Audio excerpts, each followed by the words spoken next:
Applause thundered like waves. Bright lights flooded the stage of the 99th Future Youth Innovation Awards ceremony, held in Berlin.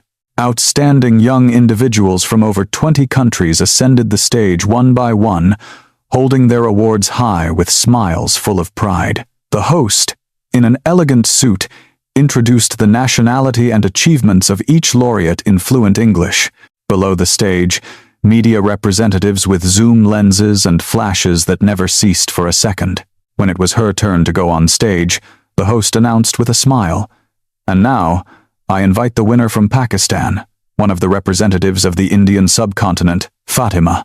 The audience, which had been applauding vigorously, fell silent for a moment, especially a group of Asian scientists sitting in the front row. All eyes were fixed on the stage. The camera switched to Fatima. She slowly stood up and walked towards the award podium. She had a fragile build, an inscrutable expression, but a firm gait. She did not take the award, nor did she extend her hand for a handshake with the host. She only pulled out a neatly folded piece of cloth from her coat. It was the Pakistani flag, the green and white fabric, clean and vibrant.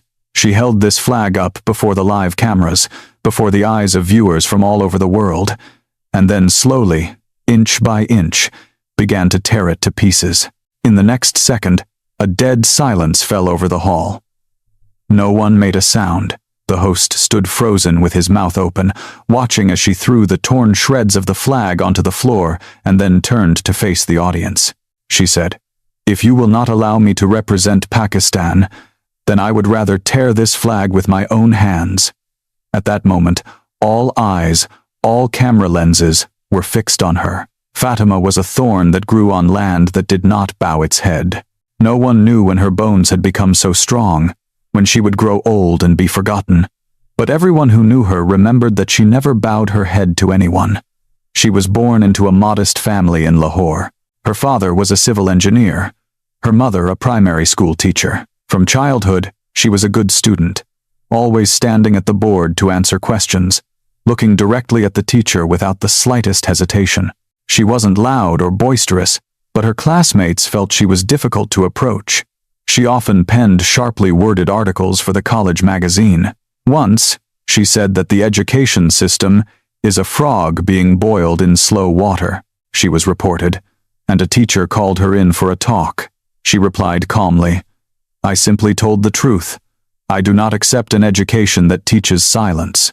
At 17, she represented her school at the National Science and Technology Fair and won first place, receiving a national award for outstanding youth and recognition from the Ministry of Education. That day, standing on stage, she said, "Pakistani engineers are not just components for the global supply chain, but the architects of our own technological future." This phrase was edited by the media into a short clip and spread widely, sparking two polar opposite reactions online. Some said she was too harsh and lacked tact.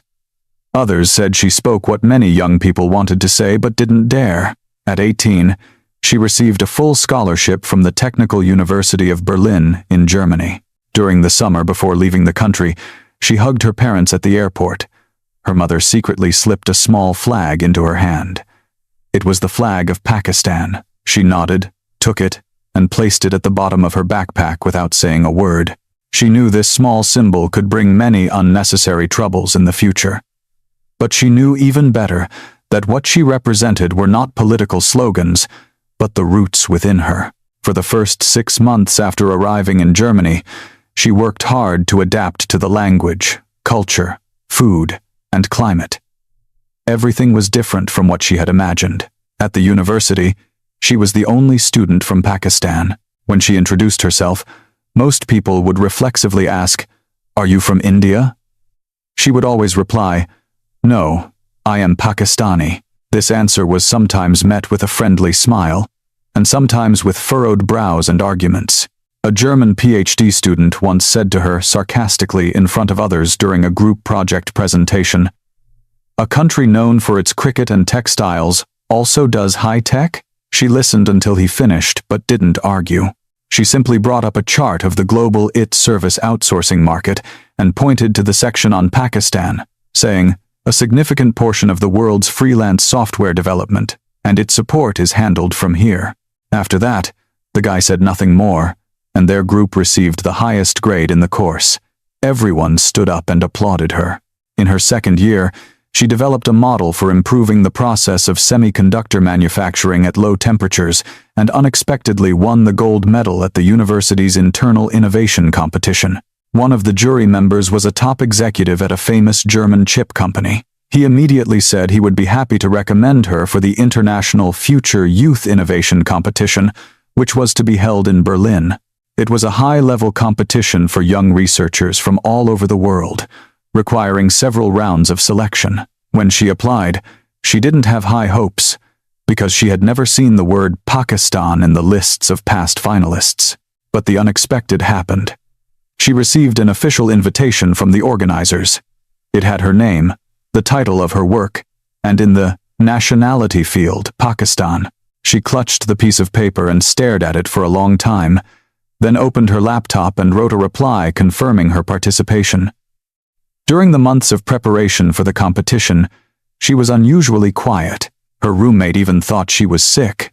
Every day she woke up at 5 a.m. and went to bed at 2 a.m., preparing her presentation, organizing data, and editing her slides over and over. She understood well that she was not representing herself, but a place that many people overlooked. On the day she made it to the finals, the German media used 2 words to describe her: the Lahore surprise. The lights in the Berlin Hall were dazzlingly bright. The jury was influential. The list of finalists was announced. Her name was last, as if it had been added at the last minute, like something optional. When the host read her biography, he hesitated for a moment, and then uttered a phrase that made her heart sink. "Fatima from Pakistan, one of the representatives of the Indian subcontinent." She heard it clearly. It wasn't a typo, not a slip of the tongue, but a deliberate formulation. She stood up slowly, her hand reaching into the bottom of her backpack, feeling for the flag her mother had given her, which she had carried for over a year. The folds were still distinct, the edges slightly frayed. She walked onto the stage as if traversing thousands of kilometers of her homeland. The host held out the award to her. She did not take it. The applause below began to fade. The cameras focused on her. She took the flag out from her coat, slowly unfolding it. A whisper went through the jury members. The camera zoomed in to capture her every move. Her right hand gripped a corner of the fabric and pulled hard. The flag tore in two. The green and white colors seemed as vivid as fresh blood under the spotlights. The host took a half step back in surprise. The hall below fell silent. The audience watched this act, not knowing whether to applaud or condemn. She placed the torn pieces on the award podium, stood up straight, her voice even but sharp as a blade. "If you insist on misrepresenting the identity of the country I come from, then I can also tear it. But remember, it was you who tore it, not me." The hall was dead silent. On the live stream screens, the chats filled with question marks and exclamation points in various languages. A Twitter hashtag exploded instantly. The words Pakistani girl, tears, flag, and Fatima quickly soared to the top of the trends. As she walked off the stage, she didn't look at anyone, only noticing an elderly woman in the distance, standing with a mobile phone and silently nodding. It was an old friend of her university professor, a retired scientist who had once lived briefly in Pakistan. That night, she returned to her room. Her Facebook and Instagram accounts became hot topics, but she only read one email, sent from an official German agency. It stated that video recordings related to the award ceremony would be temporarily blocked, the award presentation postponed, and the organizers would conduct a further investigation into whether her act was a political provocation. She calmly closed the email and began preparing for her university report the next day, because she knew that the real award ceremony was not on that stage, but in every lecture, every laboratory, and in the process of changing the rules in the future. The morning after the awards ceremony, the streets of Berlin looked gloomy. The sky was like a gray canvas that refused to brighten. Fatima, in a gray coat, entered the laboratory building on time. Her backpack was light, her expression normal. 2 Asian students at the entrance recognized her. One quietly said her name, his gaze full of respect. She nodded slightly, without stopping. She had never liked being the center of attention, especially under such a politicized spotlight. The news about her exploded with full force on the day she returned to the university. Many media outlets began to discuss her actions at the ceremony. The focus was no longer on the award itself, but on the image of her tearing the flag. On social media, people with different positions edited clips, interpreting them in their own way. Some said she did it to demonstrate her resilience and dignity. Others condemned her for deliberately provoking sensitive political issues. The university quickly received an official notification from the organizers, stating that a participant had displayed an unauthorized political position at the ceremony, and thus a review process for the award had been initiated, with the right to revoke her qualification reserved. The university called her for a meeting, supposedly for coordination and communication. That afternoon, she entered the office of the Dean of Students on time. The vice-rector, a middle-aged man, spoke in a gentle tone, but it clearly contained persuasion and pressure. He handed her a document, written in vague terms, and asked her to sign it. The gist was that she had to state that her act at the ceremony had no specific political intent and promised to respect the organizers' rules regarding country names. She flipped through a couple of pages, said nothing, then slowly tore the sheet in two and placed it on the table. The vice-rector's smile froze on his face. He was silent for a moment, then nodded with difficulty, saying he would discuss the matter with the university's management again. She left the office and threw the torn pieces of the document into a recycling bin by the stairs. Her fingers trembled slightly, but her steps did not falter. Silence was the solution they wanted, but she knew well that if she remained silent, the next time they would change not only her nationality, but also her voice, her name, or even her very existence. On the third day, a leading German newspaper published an exclusive interview with her. The headline read, "The Girl Who Refused to Be Named." The entire page did not express a clear position, but one phrase she herself said was printed in bold: "I would rather accept the consequences than let others decide where I am from." This phrase ignited the discussion with new force. German readers in the comments admired her courage, while critics accused her of bringing politics into a purely academic environment. At the same time, her personal data began to be maliciously spread. Someone dug up her high school photos. Some claimed to know her family's profession and address, even taking screenshots of her parents' social media posts. The internet was like an enraged beast, pulling her into an endless trial. She closed all her social media accounts and changed her phone number. Every day, she left the dormitory earlier and returned later. The laboratory building became her only sanctuary. She channeled all her energy into her research, using the calmest method to fight the external noise. She began to rebuild the experimental model for semiconductor materials, gradually moving away from the old project to try to create a more accurate simulation of the manufacturing process at low temperatures. It was a huge task that almost no one wanted to do alone, but she was ready. She knew well that besides resilience, she needed to prove that she was not just someone shouting empty slogans, and her efforts were eventually noticed. An elderly professor, who had been on the jury at the awards ceremony, personally recommended her to the university for a multidisciplinary research project of the European Research Council. Although the university hesitated, it was forced to give her the invitation letter. In the letter, the professor wrote, "I am interested in the problem she raised, what others avoid, and her solution is something others have never thought of. I am interested in her research, not her nationality." The night she received this letter, she walked alone through the night streets of Berlin. Passing over a bridge on the Spree River, she stood for a long time. The stars in the sky shone dimly. The wind blew past her ears. For the first time, she felt that maybe, in some corner of this world, her resilience was not in vain. A few weeks later, she gradually moved out of the storm's epicenter.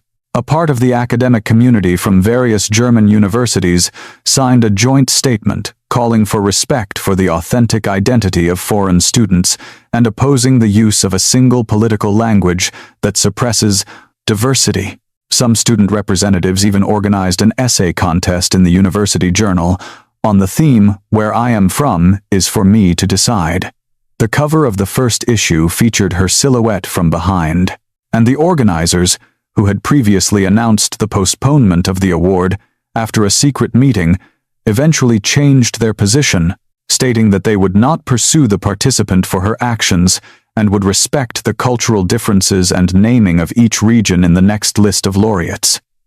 Some said she had won, but she knew well that it was not a victory, but only a temporary respite. Her academic advisor told her in a private conversation that this world is not black and white, that many people don't fail to understand her, they just don't dare to stand on her side. She nodded quietly but never wavered. A few weeks later, she published an article titled "Name and Reality" in an academic critical journal. In the article, she wrote, "If every name can be arbitrarily changed, then memory will also be erased. I am not protesting. I am simply not allowing myself to be rewritten. I am Fatima.